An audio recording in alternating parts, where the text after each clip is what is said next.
Ito naman. Magluluto ako ngayon ng schnitzel.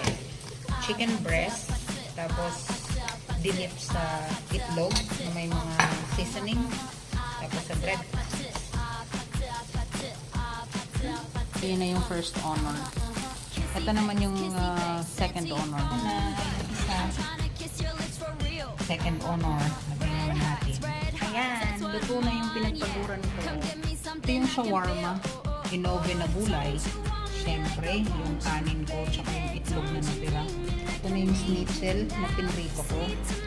Tapos, dito, nilalagyan nila ng lemon. Pag nilagyan ng lemon, malasa. Masarap.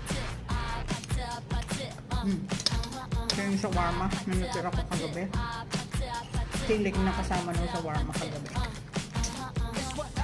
Ayun lang.